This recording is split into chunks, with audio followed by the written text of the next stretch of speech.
تا حالا برات پیش اومده تو پروژه ها که اومدی یه سری از منابع رو به چند تا فعالیت همزمان تخصیص دادی، بعد احساس کردی منابع و نرم افزارات قفل شدن؟ امروز بهت یاد میدم چطور با استفاده از MSP با گزینه لولینگ دیلی یه فاصله بین منبع بذاری که به صورت منطقی کارت پیش بره.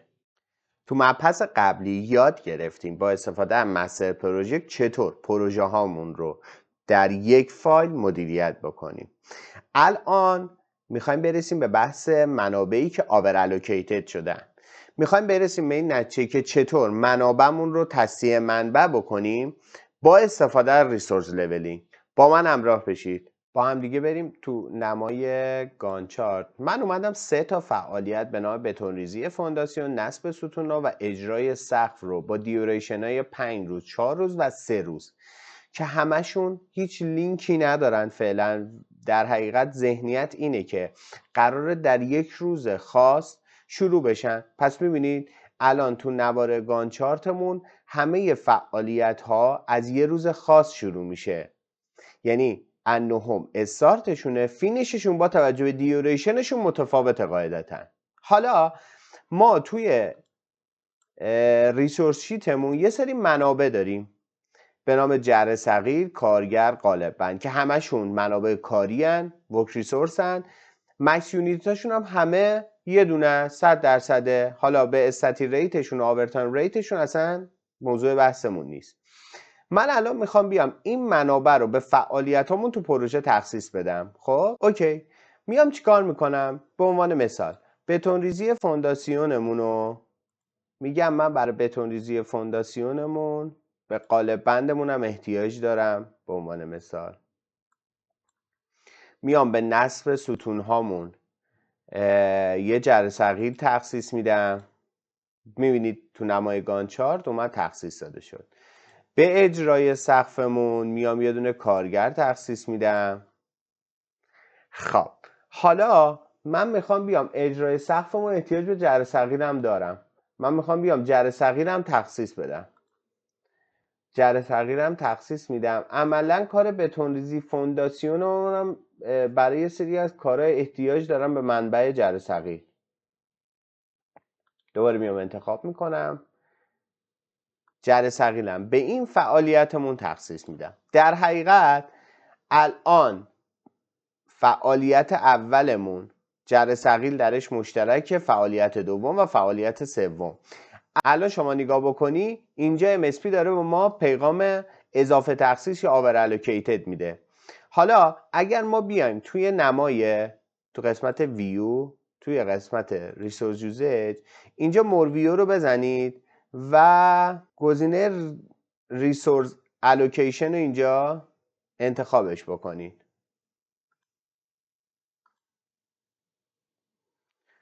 تو این نما شما دیگه الان کامل یه نمای 2 تیکه اسپلیت شده است. به تفکیک منابعتون به کدوم فعالیتاتون تخصیص داده شده که در حقیقت تلفیق نمای ریسورس یوزج و لولینگ گانته. الان شما اگر که اینجا بیاید فقط اسکرول تسکو بزنید، ببین به شما میگه که در حقیقت فعالیتتون 5 روز بوده، بتونریزیتون 5 تا 8 ساعت نرمالش بوده که کار بکنه. خب این داره کار میکنه. بعد اومدید همین جره صغیر رو نصب ستون دادید که در حقیقت 4 روز بوده، 4 تا 8 ساعت 32 ساعت. حجم کاری ها هیچ تفاوتی نکرده ها. نکتهش اینجاست که حجم کاری ثابته. اجرای سقفم 3 روز بوده، 3 تا 8 ساعت 24 ساعت اومده اینجا خودش برنامه‌ریزی کرده.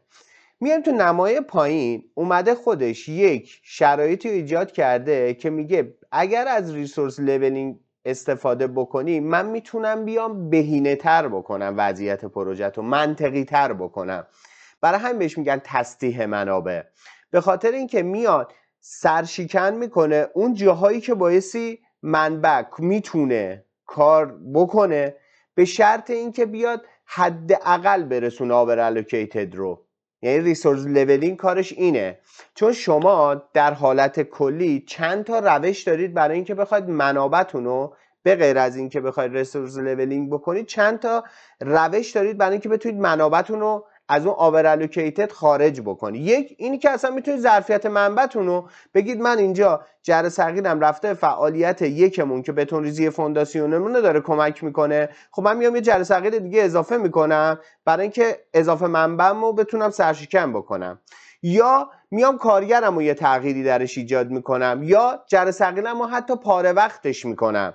یعنی میخوام بگم که شما برای تصدیه منابعتون چند تا روش دارید. بعد ببینید استراتژی پروژهتون چیه، باید ببینید چی از پروژهتون نیاز دارید و نیاز پروژهتون چیه. آیا اگر بیاید دیوریشنتون اضافه بکنید این نیاز پروژه است و رفع میشه، یا نه محدوده پروژه، اسکوپ پروژهتون شما رو محدود کرده که نمیتونید هزینه بیشتر بکنید برای اینکه جر صغیر تو پروژه بیاد.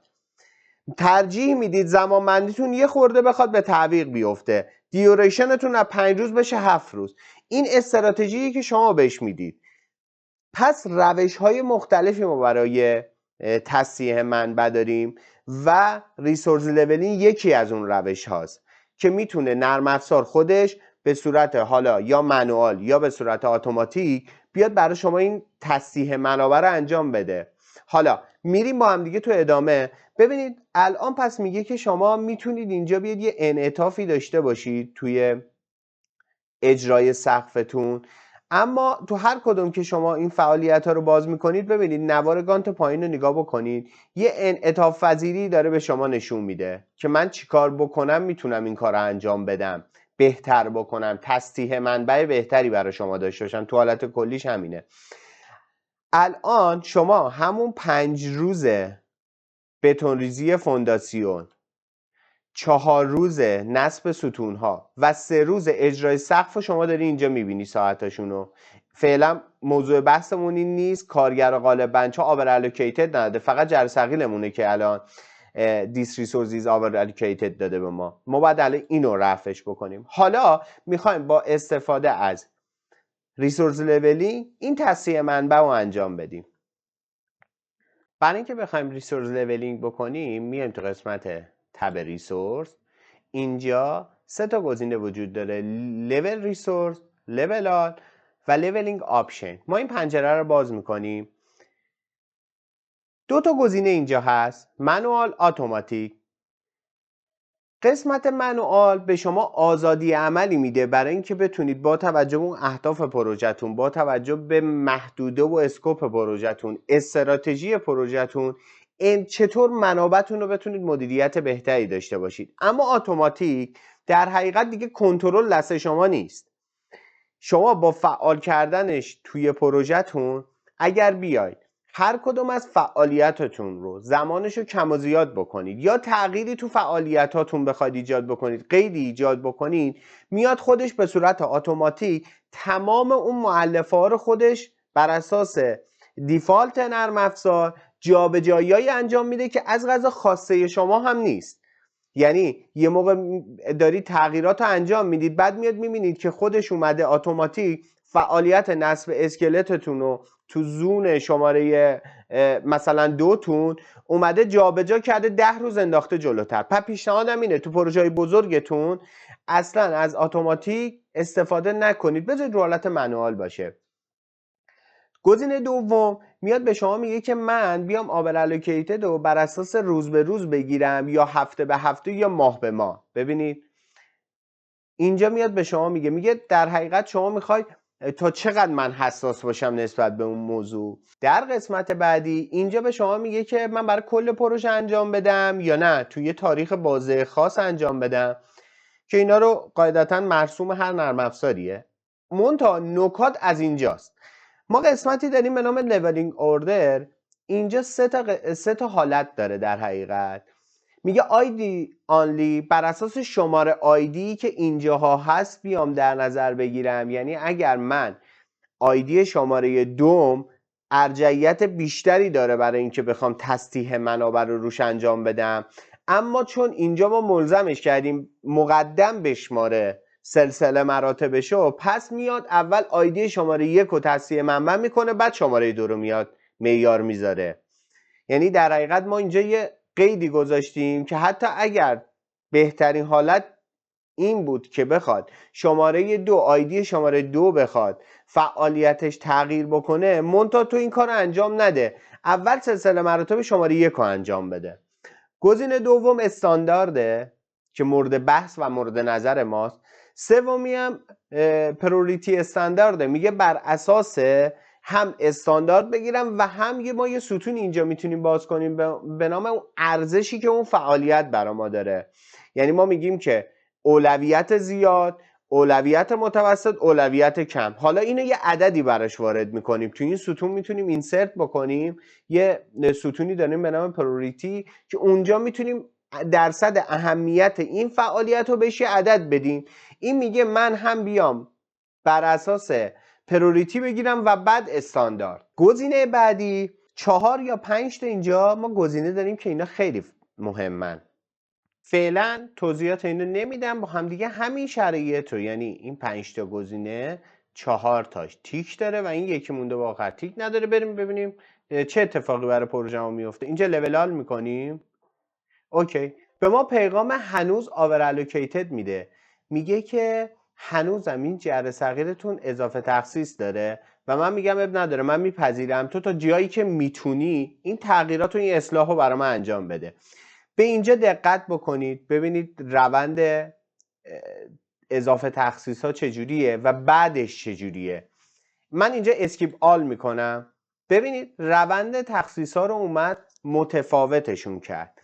چرا این کارو کرد؟ چون به خاطر اون گزینه‌های تیکداریه که ما انجام دادیم در حقیقت میگیم تا اینجا برای ما پیش برو. الان تو این حالت اومده خودش تغییر داده. نکتهش اینجاست، ما حجم کاری ورکمون هیچ تغییری نکرده ها، یعنی بتونریزی فونداسیونمون 40 ساعت بوده، 32 ساعت و 24 ساعت برای اینا کار میکردیم، یعنی کار منبعمون تغییری نکرده، فقط اومده در حقیقت چیدمان زمانی تو بازه های مختلف رو اومده تغییر داده. الان روز اولمون میتونه فعلا پروژه‌مون جره ثقیلمون بیاد کار بکنه برای بتونریزی فونداسیونمون، در صورتی که تو اون حالت، بذارید من برگردم به عقب، ببینید این تو حالت این نمیتونه، تو حالت اولمون قبل از تصحیح منابعمون روز اول دوم نمیتونه اصلا کار بکنه، چون نمیتونست 3 جا بیاد همزمان کار بکنه، پس اصلا منطقی نیست. پس ریسورس لولینگ با توجه به داده های و دسترسی هایی که ما بهش میدیم معجزه نمیکنه، میاد بر اساس اون داده های ما منطقی میکنه تصحیح منبعمون رو. نکتهش اینجاست، الان اومد منطقی ترش کرد. حالا من الان برگردونم دوباره به حالت قبلی، ببینید الان روز اول اون میتونه بیاد کار بکنه، فعلا بهتر از اینه که نتونه اصلا شروع به کار بکنه. حالا بریم سر گزینه ها. من برمیگردونم به حالت قبلی. اینجا میگه level only within available slack، میگه که من میام اگر تیکش بخوره، میگه من شناوری رو من ارجحیت میشناسم. اگر شناوری نداشته باشه، یعنی ما این شناوری آزاد داشتیم، یه شناوری کل، شناوری آزادمون میشد این که یه فعالیتمون میتونه آزادانه چقدر تا به تاریخ پروژمون در حقیقت تا به فعالیت بعدی لطمه نزنه، باعث تأخیر تو فعالیت بعدی نباشه. یه شناوریه کلم داشتیم که این فعالیتمون اگر تغییری ایجاد بشه تاثیرش رو کل پروژه هم میذاره. میگه وقتی تیک داره، میگه من این کار رو انجام نمیدم، میتونم همه انعطافی انجام بدم تا جایی که به فعالیت بعدی یا به تاریخ‌های انتهایی پروژه لطمه نزنه. پس این گزینه اول. گزینه دوم Leveling can adjust individual assignment on a task، میگه که وقتی روی یه فعالیتتون 2 تا منبع دارن کار میکنن، من فقط میام اون منبعی که در حقیقت اضافه تخصیص داره مثل جره صغیر، من فقط میام اون منبع رو تغییر میدم. پس عملا با فعالیت کاری ندارم که بخوام در حقیقت فعالیت رو جابجا بکنم، که خیلی گزینه مهمیه و شما همیشه اینو تیکشو بذارید بمونه. سومی Leveling can create split and remaining work. اوکی، میگه من یه دونه منبع دارم، میاد 5 روز کاری میخواد کار بکنه. بعد از اینکه 2 روز کار کرد، من بهش اون کارگرمون منبعمون میگم خب از اینجا بلند شو برو مثلا مساله فلانجا رو تو انجام بده. برگرده میتونه اون 2 روز اسپلیت باشه، یه اسپلیت، یه وقفه‌ای بندازه، 3 روز بعد از اینکه کار انتقال مصالح رو انجام داد بعد بیاد 3 روز کاریشو انجام بده. خب این منطقیه، برای ذهن اون منطقیه، میپذیریم که یه همچین اتفاقی بیفته. پس تیک اینم بذارید. گزینه بعدی که معمولا برای پروژه های ما استفاده نمیشه، level resource with the proposed booking type. در حقیقت ما تو پروژه ها منابع و ریسورسمون به 2 روش قطعی کامیتد یا به صورت پروپوزت پیشنهادی تو پروژه میان. حالا ما اگر این تیک رو بذاریم، گزینه 4 رو بذاریم، میاد تمام اونایی که پیشنهادی بوده هم به صورت قطعی محاسبه میکنه و که عملا تو پروژه های سازمانیه، بیشتر تو پروژه های ساختمانی خیلی کاربردی نداره.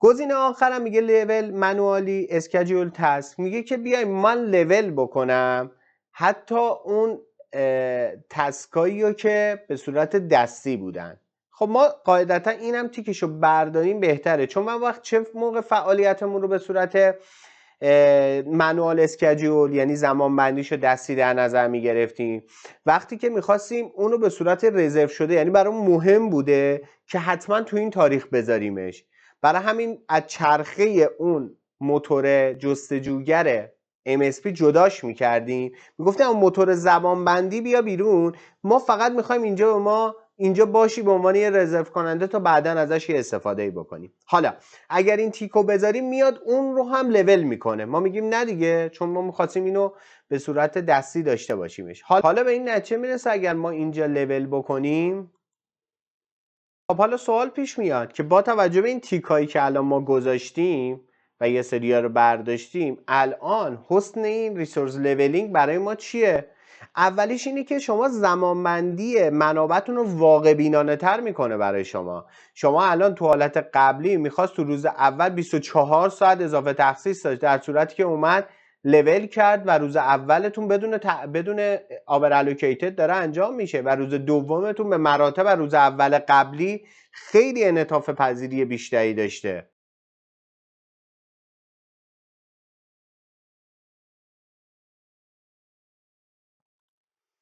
مورد بعدی اینه که تعارض بین منابعتون به مراتب کمتره و این مشهودتره برای شما دیگه. فعلا ما الان با استفاده از در نظر داشته باشید ما تیک منابع رو اصلا فعلا کاری انجام ندیم، تو همون حالتی که شناوری رو انعطاف نشون نده. بعد خدمت شما عرض بکنم یعنی سختگیرانه ترین ها رو گذاشتیم براش و این موضوع براش پیش اومده. و سومی اینه که به شما به عنوان مدیر پروژه در حقیقت یه باتلنک، یه گلوگاهی رو برای شما مشخص میکنه که من الان شرایط پروژم اینجوریه، جر ثقیلم و هر کاری که میکنم تو بهترین حالتش دیگه اینه، باز یا باید بیام زمانبندی کل پروژم تغییر بکنه یه انعطاف پذیری نشون بدم که در حقیقت من با استفاده از باتلنک میام متوجه میشم گلوگاه کجاست که الان من با هر چقدرم که تصحیح منبع رو انجام میدم دیگه نیاز دارم که بیام یا اضافه تخصیص بدم یا زمان پروژم رو در حقیقت فعالیتام رو بیشتر بکنم، حجم منبع مکس یونیت منبع رو بیارم رو پاره وقت بذارم. الان تو گزینه روز دوممون 2 تا 8 ساعت 16 ساعت داره کار میکنه، مگه بیام روز دومم رو هر کدوم از تخصیصا رو 50% مکس یونیت بدم، روز دومم حل میشه عملا. خب یعنی من به عنوان مدیر پروژه اون باتلنک یا گلوگاه رو پیدا کردم، میام استراتژی میدم براش. پس این یه حسنایی که داره. در مجموع ریسورس لولینگ میاد به شما یه اخطاری میده که آقا با همین شرایط فعلی منابع، فعالیت ها، وضعیت پروژه تو ریسورس لولینگ چطور میشه. یعنی جادو نمیکنه که بخواد تخصیص منبع ها رو در حقیقت شما محدودش بکنی بعد بیاد اون یه سری کارا رو برات انجام بده و آبر الوکیتات همه گرفته بشه. نه، اون میاد و یک آگاهی دهنده است که با همین وضعیت چطور میشه. حالا ما بیایم برگردونیم به حالت قبلی، قبل از لول کردن من میایم فقط تیک گزینه level only within available slack رو میگم اب نداره، شما هر چقدر که اصلا شناوری برای من مهم نیست، مسیح بحرانی برام مهم نیست، تو آزادانه تغییر بده. بیایم ببینیم چیکار میکنه. من تیک اینو برمیدارم. ببینید الان اومد همه آور الوکیتد رو در حقیقت برداشت. خب و در صورتی که اومد یک لولینگ دیلی اینجا ایجاد کرد برای هر فعالیت، یعنی نصب ستون اون اومد 9 روز بهش در تاریخ شروعش اومد فرصت داد، گفت فعلا 9 روز بعد شروع بشو. نکتهش اینجاست حجم کار هیچ تغییری نکرده ها. ببینید حجم کار همون 96 ساعت برای جر ثقیلمون هست، همون چیزی که قبلا بوده. برای اجرای سقفمون حتی هیچ لولینگ دیلی نذاشت چون میتونه کار انجام بده. ببینید بعد اینجا توی این نمای گانت پایین اومد چیکار کرد؟ اومد دیوریشن رو تغییر داد. چرا؟ به خاطر اینکه اومد اینجا یه 2 روز برای ما وقفه ایجاد کرد دیوریشنمون رو و دیوریشنمون شد 6 روز. یعنی اومد دیگه آزادانه ترین حالتش رو برای ما رقم زد و به این ترتیب اومد گفتش که بتونریزی فونداسیون تو روز عادی انجام بده. اینم که میبینید الان اینجوری شده میگه که تو روز خودش انجام شده، یعنی این نوار قهوه‌ای رنگ بعد از و افتر بیفور فعالیت ها رو داره میگه قبلش چی بوده الان چی شده. حالا الان من نصب ستونا رو بیارم، ببینید قبلا اینجا بوده یه اسپلیت خورده، یعنی یه وقفه ای در حقیقت ایجاد کرده و اومده تو این روزها داره کارش انجام میده. برای اجرای سقفمونم همینطور اومده کارگر و جر ثقیلمون رو اینجوری اومده برنامه ریزی کرده.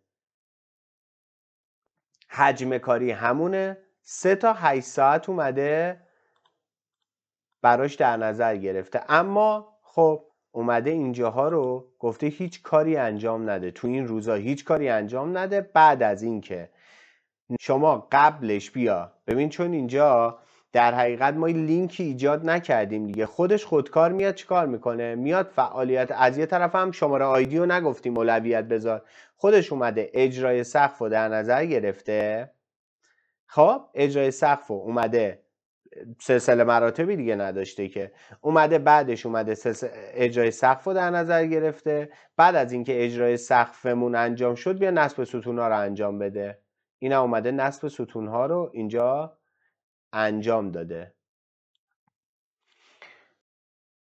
در کل ریسورس لولینگ اومد تصفیه منابع رو برای شما به این صورت با آزادی عملی که شما با اون گزینه ها داشتید برای شما انجام داد. امیدوارم این آموزش براتون مثمر ثمر باشه. سایت ما MSP پروژکت داتایی رو از دست ندید، کلی مقالات و فیلم های آموزشی رایگان باحال براتون گذاشتم، استفاده بکنید.